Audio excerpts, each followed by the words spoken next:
Hello everybody, welcome to the PositiveLEO Show. Today I'm at the farm at the JM Homestead to disconnect from the city life and reconnect with nature. Rejuvenate and cultivate positivity along with connecting with good people like Jonny and Megan, who run this amazing homestead that's ever flowing, ever free with life. So I'm excited to have you, Jonny and Megan, on the show to hear their stories. But before we head over to the main story, we got something called the rapid fire questions, which is about 1 or 2 minutes. So y'all ready? I'm ready. For people to get to know y'all. Okay, here we go. Favorite food of all times? Avocado. I was gonna say sushi. Oh yeah, sushi. Favorite superhero? Batman.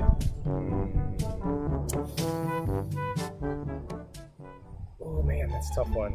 Too many choices. Gotta pick one. Too many choices. Captain America, Thor, Spider-Man, Superman, Wonder Woman. Not Wonder Woman. She's cool, but I not love Wonder Woman. She's awesome. I think I have to go with Thor. Thor's Thunder. Okay, work with that. Morning or night?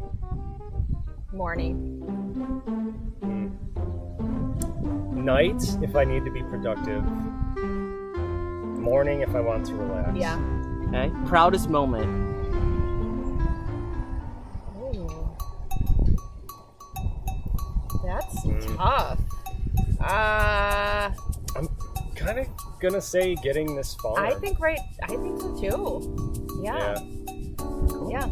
I like that. Come in here. Favorite hobby? Painting. Well, I'd say it's gardening and skateboarding. Cool. Gardening. Guitar? No? Okay. Gardening. Gardening. Yeah. Pet peeve?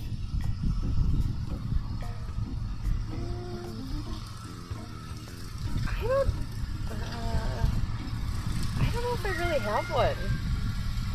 I'm pretty tolerant.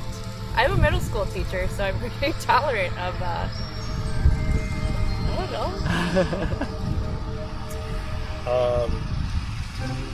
Yeah, that's tough.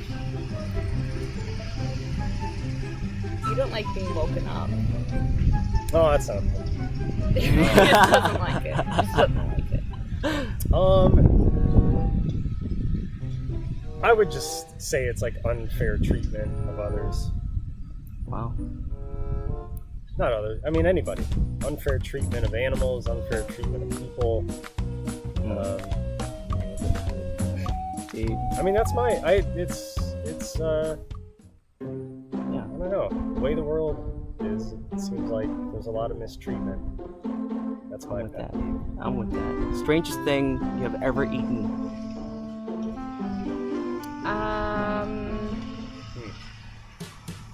Strangest thing I've ever eaten. I've definitely eaten some sort of bug. Like as a Involuntarily? dare. No, as a dare. Cool. I've eaten a dog treat as a dare. I mean, dog treats I've eaten are cat fine. food. Cat food. Cool. It's not that It was bad. when we were like 10. It kind of tastes good. It's like bean dip. Ew. Did you put sauce that's on so it, gross. Jonny? Nope. No sauce. I ate it with a chip, a Tostito, So gross. The one in the kitchen. Okay, got it. pretty much. Last question. Interesting thing that you have in your wallet right now. I have Costa Rican money. Cool. I'd keep it in there. Cool. Since we went. What's Jonny got? Got a lot of business cards. Cool. Oh, and I have a cute little, it's like a little gift tag note that my students made for me, I think like 4 years ago, and it just says like a super sweet message. And Aww. I keep it in my wallet. That's nice. Yeah. I really don't have anything interesting.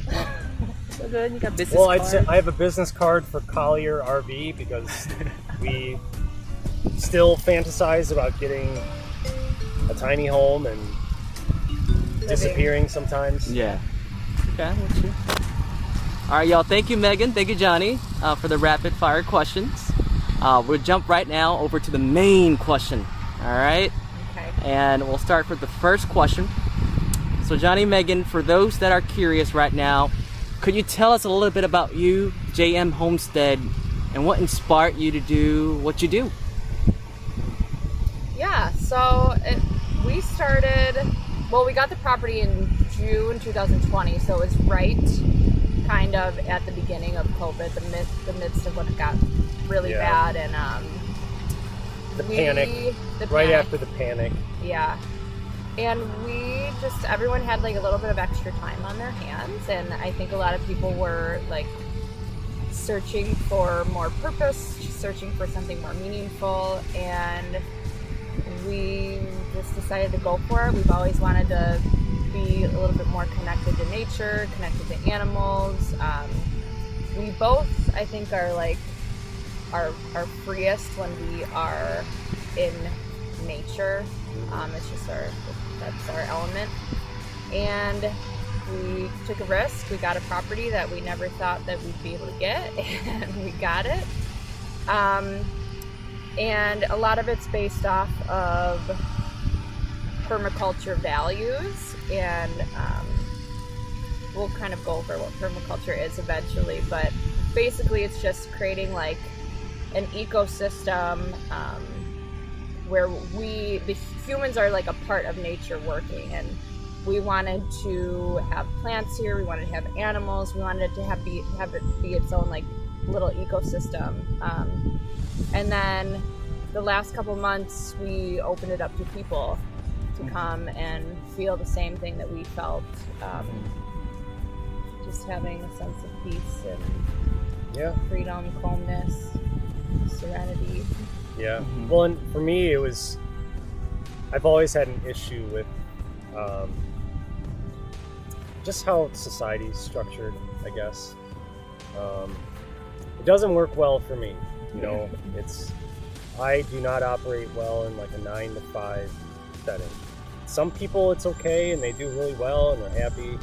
It does not work well for me, and that's like an understatement. So I was desperate to find something that would work better for me, and also maybe share it with other people so it can help other people as well. And yeah, now we're here and it's like starting to take off, and it's kind of coming into fruition. That's awesome. Yeah. Yeah, a big part of permaculture is there's like 3 main ethics, and one of it is earth care, so like tending to the earth, not harming it. There's a lot of like agricultural practices that end up doing more harm than good. And then another one is people care and fair share. So it's opening your land, your place, whatever you have, up to other people, to community members. And I read it like, instead of putting up fences, you put up gates. So like you put up a place for people to come through, and I think that's why we started to have people here, is we wanted people to experience and like have a place where they felt welcome, and where they could recharge, retreat, relax, escape the craziness of Chicago or wherever they live. Just like me. Could, just a place where they could recharge and relax. Just do some like real self-care and take care of themselves. Just treat themselves for a couple days or however long. That's awesome.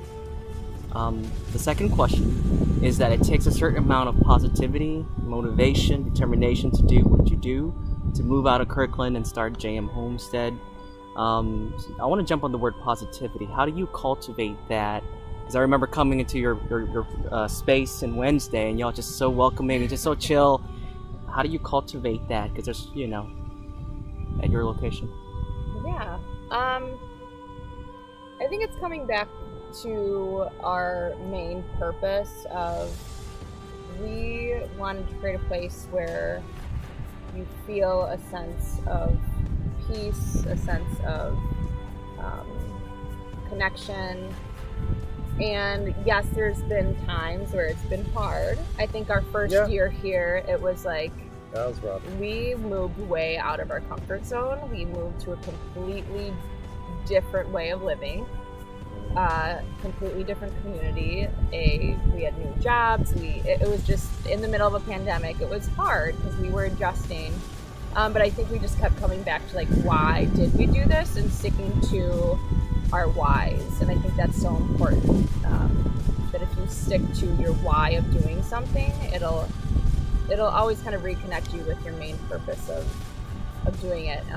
And so I think, our main purpose of welcoming people into our home and letting them experience this is that we wanted to create connections, especially during a time where like human connection was non-existent for a year.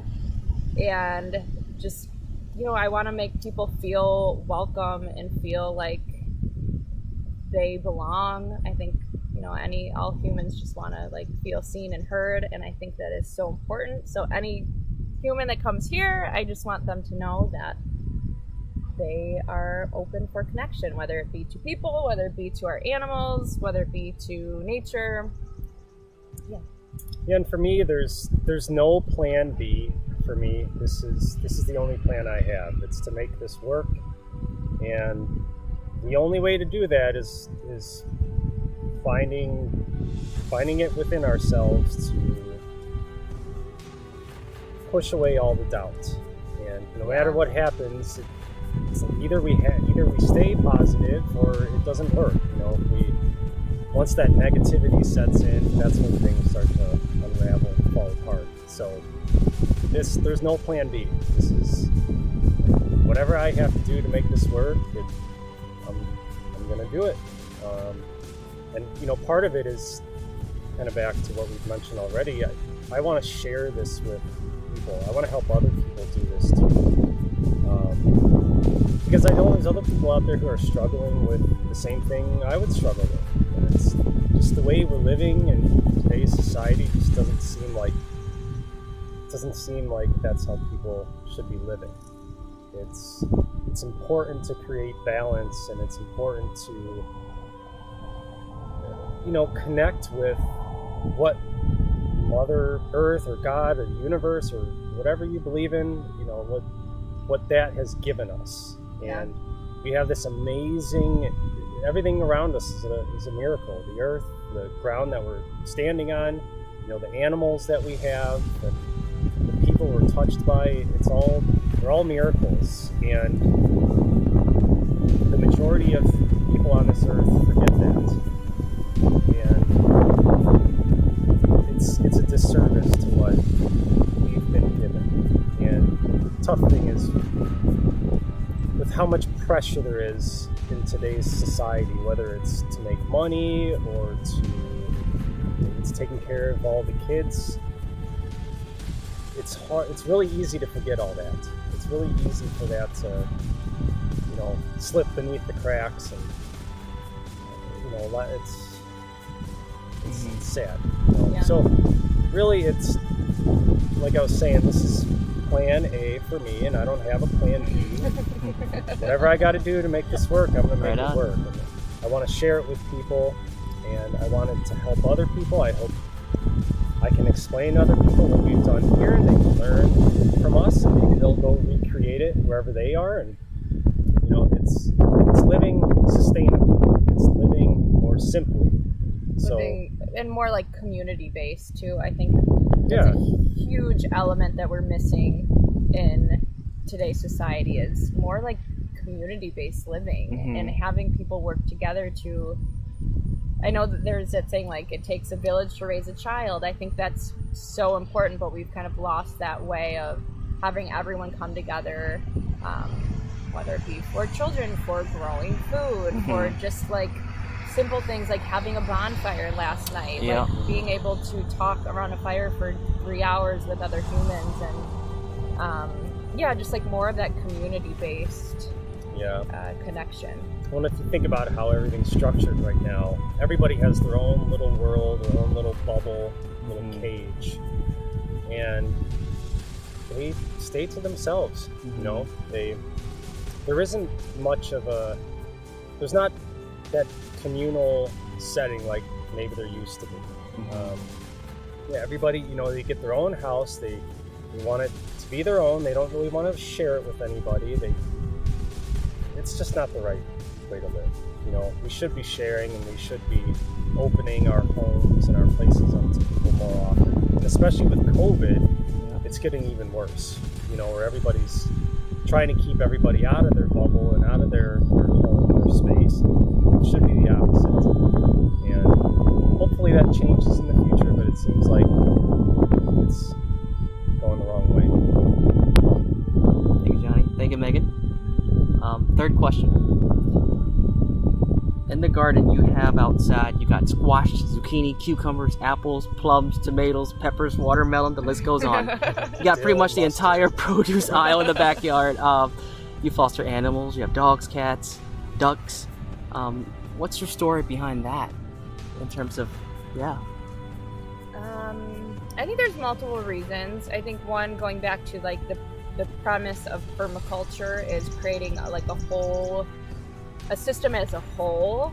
It's very system based, holistic approach to growing food, to having animals. Like a big concept in permaculture they always use this as an example is, so if you have a garden and it has tons of pests and bugs, instead of spraying it and adding more like human input, you would use your ducks or your chickens, let them go in the garden and eat all of the bugs. So it's like using different elements to create an ecosystem, essentially. A balance. A balance, yeah. Instead of poisoning everything. Yeah, and having less human input, because that's like the big premise is, and I had said that before, like we are nature working, like humans, we are nature. We are a piece of nature. Not everything belongs to us, but we can help we can help be a part of nature working and like get things to its highest potential. Like the apple trees, we were talking about before, like apple trees know how to grow apples better than I do. So I should let them grow, but I can do little things to help tend to like pruning or planting herbs around them to repel pests. So it's creating like a whole system, and that's why we got all of some of like the chickens, the ducks, and we have the garden right next to their coop. And then like using their fertilizer for the garden. I mean, it's natural. It's perfect fertilizer. It's a perfect 4-4-4 mixture. Yeah. When they poop in the garden, it fertilizes everything as it needs to be, and it's an interesting thing because there's all these small things that we've been given, and we don't need to buy chemicals or special fertilizers. We don't need to do any of that. It's all been given to us already. It's like right here, whether it's... We all kind of like fit into we're all a piece to the puzzle, and we kind of have to figure out where all the pieces fit, but it does at the end create a whole system. And we would hopefully permaculture, it's about 5 to 7 years, and you kind of like work through everything, and you will have a fully functioning system where it's very little human input. It's no tilling. It's like you can step away and just let it go, and it'll take care of itself. Yeah. I mean, for the most point, a lot of these ideas are not our own. Many of these were just like from indigenous communities that's just how they grew food. We were the ones in the United States that started this like monoculture, which is like one crop growing, so 100 acres of corn, and it's not sustainable. It ends up ruining the soil, which is why our food is so like less nutritionally dense than it was 50, 60 years ago. And so a lot of these practices are from those smaller communities and indigenous communities where they grew everything together. And it was more of them observing nature to see how nature naturally grew food. It's like less human input, like we were saying. So, when you hear about all the GMO products that are out there on the market now, and that's kind of a double-edged sword, because GMO products actually, for the most part, they won't require pesticides or herbicides or any of that, because they've cross-rooted these vegetables, the corn, the soybeans, they've cross-rooted it with certain things that make it, that allow it to defend against bugs and weeds or whatever. But also, I mean, it's a double-edged sword, because what happens when these bugs try to eat these, whether it's corn or soybeans or these plants that have been genetically modified, this root that they've crossbred it with, it kills the bugs. It's poisonous to the bugs, and it literally makes the bugs explode from the inside. And it's crazy. Yeah, and it's kind of like, it's kind of a good thing, because we don't have to spray a bunch of pesticides and herbicides. Or when I say we, I'm not talking about us personally, just farmers in general. So when they're not doing that, that means they're not, killing a bunch of bees and birds and other bugs that are beneficial. So that's a good thing. But what happens is, all of these crops we feed them to the animals that we eat, or we consume them ourselves. And then there's like this massive onset, or people they have gastrointestinal issues like they've never had before. And this wasn't my own discovery. This is what one of our guests told us through her own research, and you can find it online. There's been an uptick in whether it's colon cancer, or it's Crohn's disease, or it's gastrointestinal diseases just in general.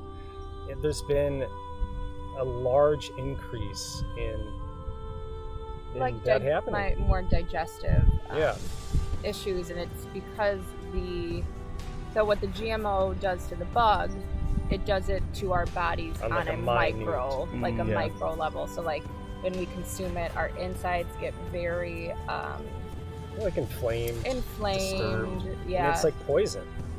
It kind of disrupts the system, which will cause. Well, we're not scientists, so we don't know exactly how that all happens. But there's certainly some sort of effect that can be proven. Now they find that it's probably technically safe. It's not going to make us explode from the insides like bugs, but there's some damage that these genetically modified crops and everything, when we consume it, it's harming us in some sort of way. And that, I think we can all agree on, that we're consuming things we shouldn't be consuming. We're doing things to nature we shouldn't be doing. And I would be really happy or honored or just grateful if I could have a space where we grow our own food that doesn't have to be part of that situation. And even when people talk about organic farming, it's like organic farming. They can spray pesticides. They can do all these like unnatural things. But there's like, it's cheating. They're allowed to do all these things, but we don't hear about that when we're buying organic food. And what they can actually do, they can spray it with pesticides or herbicides, but as long as there's like 2 or 3 weeks, I think it is, for all that stuff to wash away with the rain or whatever, it can still be considered organic. But that stuff still gets into the food that we eat. So it's still not organic. A solution though is doing more, either doing your own farming, community-based farming. Those are getting popular now, like community farms.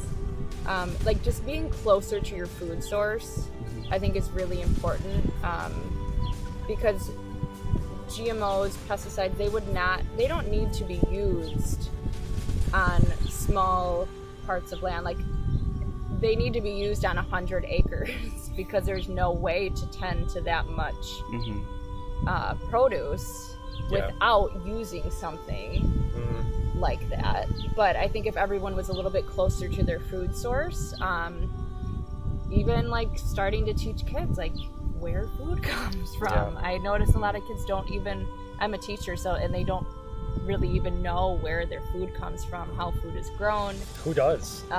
Who really even knows where their food comes from? Discovered it as 99% of population does not know what's really happening with the food they're eating. But I think that's important to go back to like basic practices of growing your own food, and if that's not accessible, that's totally fine. But having a community, I think that's super important for communities to have community gardens, small scale farming, and even just growing plants inside. I mean, you can grow little tomato plants in your windows. You know, it's doing like, it's little baby steps, and those little baby steps lead to bigger things. You know, it changes people when you start to realize, you know, just how dysfunctional things are in society. I think it's important though to remember too that eventually it will have to be a system change. And I think there are a lot of things that need to be systematically changed, but like we're lucky that we're blessed that this is like accessible to us, and there are people where it's not accessible to. They live in food deserts. They don't have things available to them to grow their own food, and that's a systemic issue, and that's something that would need a system change, and expecting them to do something that is not accessible to them is also not fair either. So I think we can start with small scale, but eventually over time, I think like we need to advocate for more of a systemic change on where our food comes from, and what they're using to help it grow. I think that's really important to remember too, because not everyone not everyone has access to land, and that was something that we wanted to do at some point, was like open plots of land to people just to use, and be like, we're kind of in the middle of nowhere though. So it's hard to get people to come here. But I mean, we were even thinking like, I'd love in the future for there to be something where they're able to have communities that don't have access to land or any sort of equipment to grow their own food to come here and have their own plot of land and be able to tend and just use it as their own. Well, and one of the most beneficial things about buying property like this is it's hard, it's difficult, but you can find a way for it to be financially sustainable to where it pays for itself. So whether you're working a 9 to 5 or you're a bartender, it doesn't matter. If you have a special piece of land or property, you can find ways to make it pay for itself. So like, in essence, people could retire sooner. And that's actually kind of bad for the economy. But I mean, on a selfish level, it opens up more doors. It opens up more options for people to live their lives how they really want to live them. And if the term is the invisible hand, and it's if people do what's best for them, in a lot of cases it actually helps out other people in the world. And it's strange to think about that, because it's like, well, I'm saying that if people are very selfish and they do what's best specifically for themselves, how's that going to help others? There are things work themselves out in weird ways. That's what it comes down to. If somebody has this urge or this goal to better themselves and be more sustainable, and maybe they want to quit their 9 to 5 job, so they go and buy a piece of land and they learn to live in ways that are more simple and ways that help them as well. It helps the world, even that little baby step, just to live more sustainably and get out of this rat race that most people are in. It may be a selfish thing that these people are choosing to do, but it actually will help create a better balance in the world. So it's it's not just about buying a piece of land in the middle of nowhere to growing our own food, doing things that just we love to do, that we really enjoy. It's about creating or coming up with an idea that can be copied and done anywhere in the world. So whether you buy a piece of land in the middle of Chicago, you can't buy 5 acres in the middle of Chicago and grow food on it. That's not going to work. But it's taking the root of the idea and applying it to different areas in the world. And you can do that anywhere. But you just have to find that you have to find what works in these certain locations. So yeah, we're in the middle of nowhere, and we love everything about that. Maybe some people don't want to be in the middle of nowhere. They want to be in Chicago, or they want to be in the heart of Los Angeles or San Diego or wherever it may be.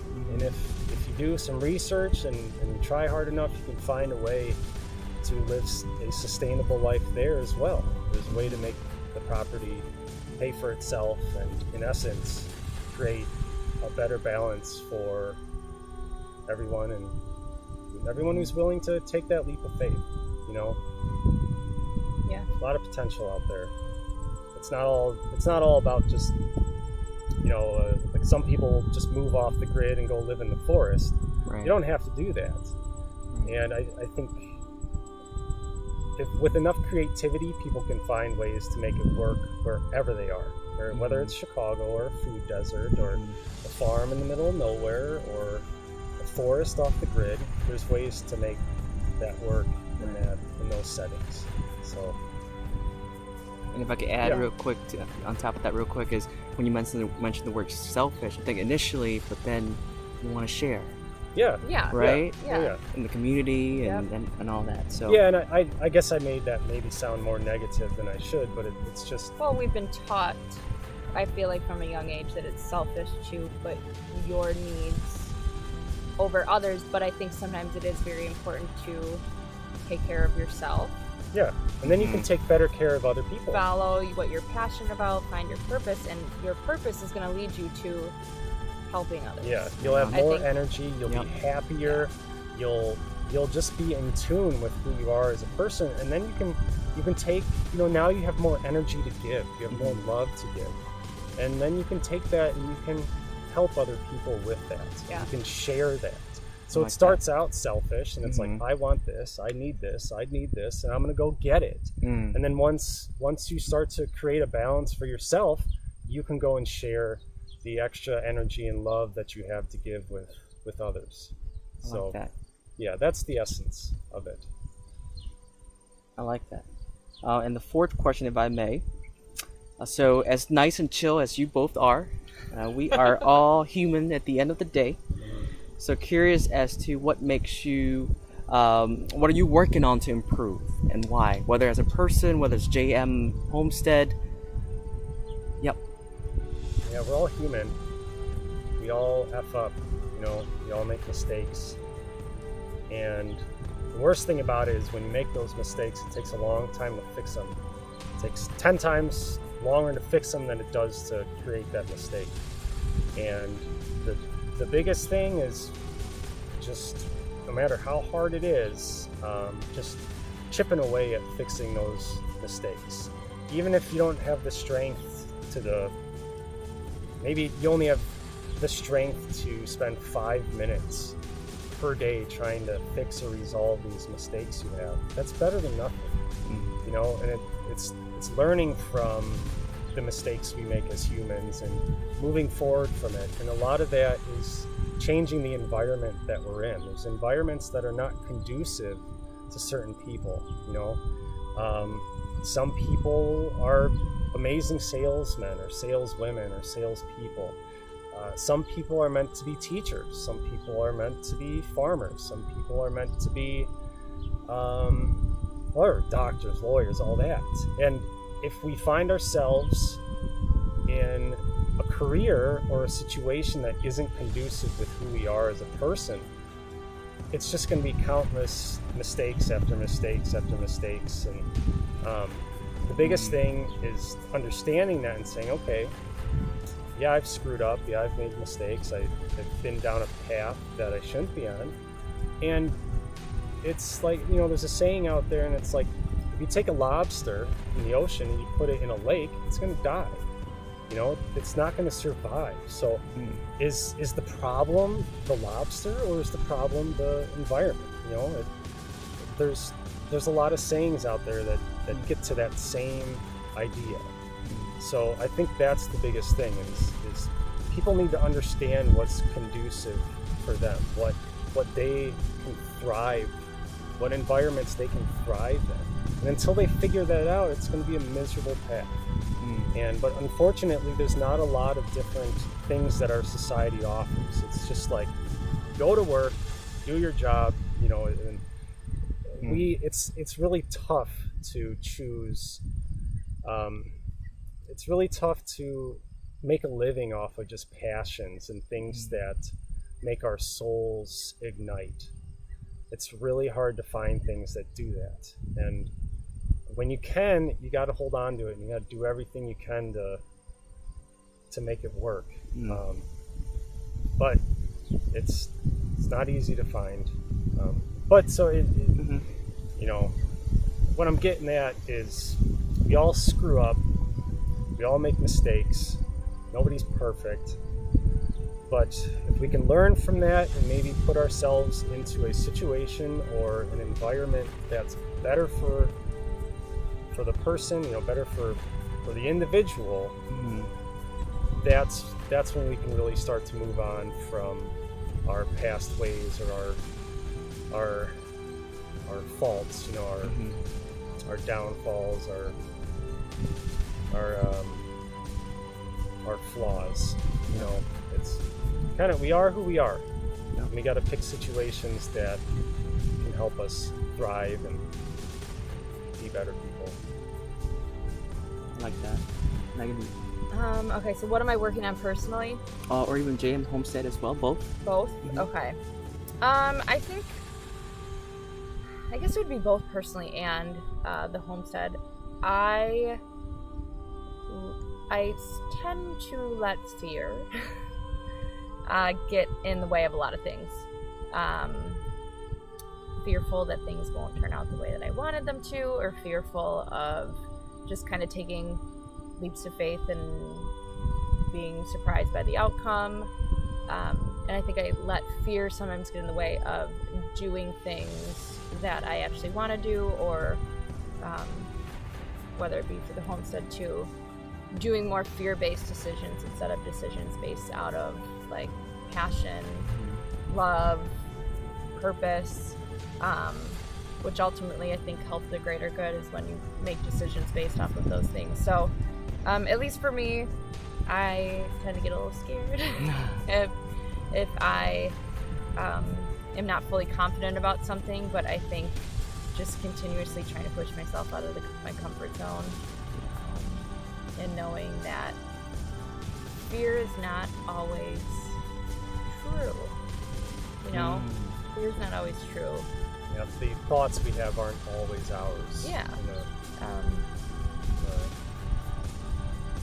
I heard that quote the other day, and that was kind of profound, or it just made me think. Yeah, about our these thoughts like are not always intrusive ours. thoughts that we get, you know, where it's like self-doubt or these negative thoughts that come into our existence or our heads. They're not always ours. It may be, you know, caused from just external factors. And yeah, well, I think that's why meditation is so important too. Like you're huge on meditation, and being able to sit there and be non-judgmental of thoughts coming in is so hard, because you really think that's who you are. Like you are those thoughts, and it's not true. Like that's right. It's not true. So yeah, leading a more love and purpose-based life instead of a fear-based life. Yeah, I like that. I like that. Where do you both see yourself in the next 5 years? So I think there's many ways that we could describe this. So I think in terms of the actual property and like the permaculture aspect of it, I would love for 5 years for it to be almost fully sustainable. We have a list of projects that we want to do. We want to do like a rainwater system where we're collecting water. We want to do a more environmentally friendly source of power, so either solar power, so I think getting it to a more sustainable, environment within 5 to 7 years.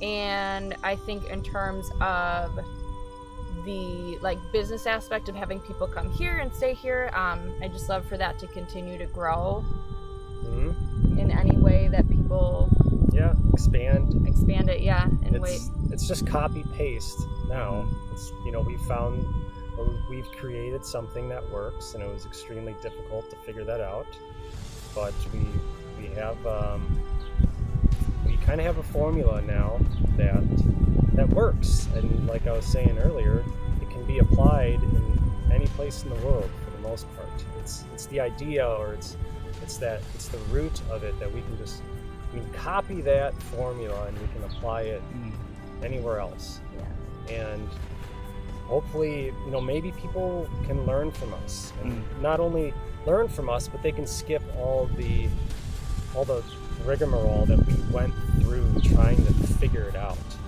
And I would love to save people from all that pain or that difficult journey. But then at the same time, part of, you know, going through all those difficult times is figuring these things out. That's also really important too. That's probably one of the most important things to go through. But you know, so not telling people to take the easy way out. The journey is important too. You got to fight for it. But you know, I hope I can help others, you know, maybe live a more balanced life. There's a lot of people struggling and suffering right now, and I've been there. I think a lot of people have. I think everybody's been there.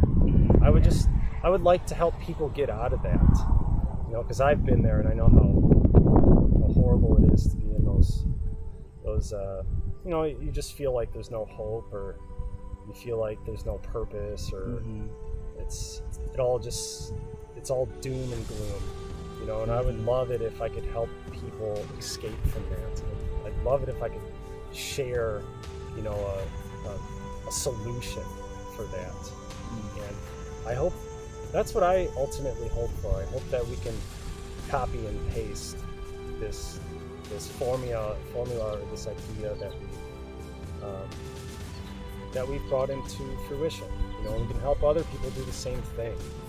And in essence, that's going to help the world be more balanced. It'll help society be more balanced. There'll be more love to give, more ideas to share. There'll be more time and effort and energy to do all the things that really matter. And it's kind of open-ended. I don't know where it's going to go, but I just want to keep building on that and expand it as much as possible. And yeah, just kind of hold on and have fun with it too. And get a St. Bernard rescue. Yeah, I would a large breed dog rescue, but yeah, that's kind of tough because maybe in 5 years. Yeah, because, you know, a large breed dog, food costs a lot. So if you have just, you know, a handful of large breed dogs, it probably costs more than a Mercedes would per month. So, you know, just food alone. Way more valuable than a Mercedes. Absolutely. Zeus! Yeah, where's Zeus at? It kind of ties to the next question too. So for folks listening right now and can relate, and given the opportunity to broadcast a message to the whole world right now, what would that message be? Broadcast a message. Just right now with the microphone, yep. Well, I guess it's kind of what I mentioned already. It's choosing environments that work for the specific person. But a lot of people say that's like, oh, it's easier said than done. Well, yeah, I mean, you have to fight to create change in your life. You have to fight to create a balance for yourself, or something that works for you. But every waking hour, or every struggle you go through trying to find that balance for yourself is worth it, because eventually you'll get there if you fight hard enough. It's worth the struggle, because I mean, you have to pick.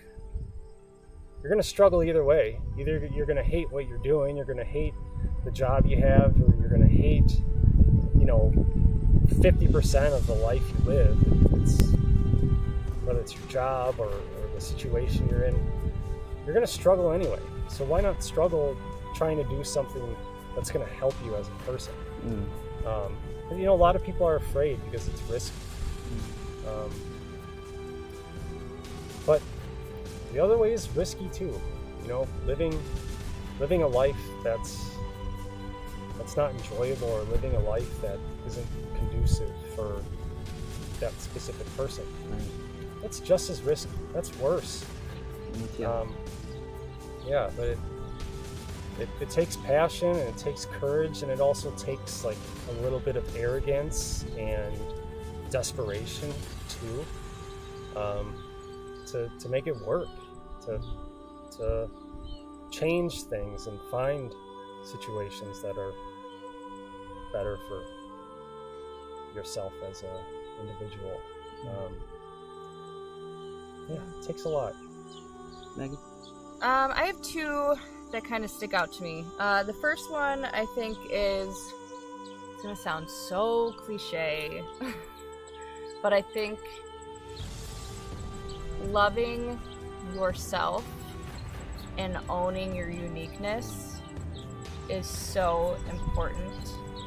And I know that's like, oh, you need to love others, but like, you owning your uniqueness and knowing that no one else can do what you do is going to bring you to the point where it helps the greater good of others. I think we all have a part to play here. Everyone does. And I think when everyone, at some point, if everyone could find that out, like, wow, I'm so unique and I can help in this very unique way where no one else can do it the way that I do it, or no one else can be the way that I am. I just think that's pretty cool, and I don't think we realize how awesome we are. Yeah, I really don't. I love that.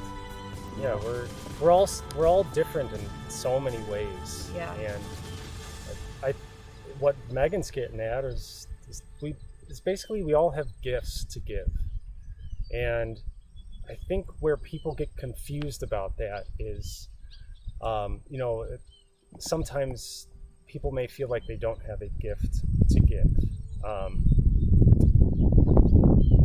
But where we can find that gift is based on the experiences that we've been through, the struggles that we've been through. People can relate to all the difficult times we've been through. Yeah, maybe we're not the best speakers, or maybe we're not the most loving and caring people. Maybe we don't have $1 billion and we can't, go about it in like we can't be philanthropists. But there's other ways that we can give. There's other ways that we can provide gifts to people. Some people struggle with certain things in their lives, and other people struggle with those same exact things. And if we could talk about that and share our strategies, or how we got through them, or even just share them in general, so that other people can feel like, hey, I'm not the only one that's struggling with whatever it is. It would just open up a dialogue that would help people maybe feel more welcomed, or help people feel more normal, help people understand that struggle and hardship and these I guess you could say like mental illness, whatever you want to call it, it's common. It happens a lot.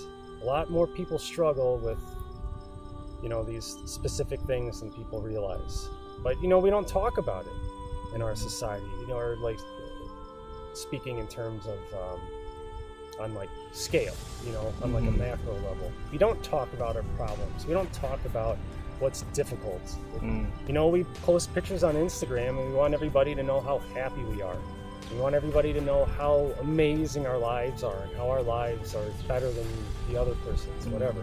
That's like a common thing in society now. And really, it'd be better if people talked about how shitty their lives are, or all the struggles they're going through. At least it would be heartfelt, and at least it would be genuine. Well, I think it's just vulnerability. Yeah. Humans being vulnerable Be to each other, yeah. And being open. Be okay with being vulnerable. It would help. Yeah. The other one that I was going to say is just continuously finding connection. Whether that be with animals, nature, art, music, most importantly, I think people, like just constantly staying connected. I, for the longest time, had the thought that like we're supposed to be in this alone, like we're not supposed to do this together. It's like, no, we're all together in this. Like, we are all humans. We are all trying to figure this out together, and yeah, we're all a little lost. Just staying connected. Well, and a lot of it's about creation, which is like another staple. You know, I think happiness is rooted in creation. And that's creating connections. You can't just like show up to life and have connections on a daily basis. You have to create connections. Well, and I think that goes back to like being vulnerable too. It's one of the best ways you can create a connection with someone is being open and vulnerable. And,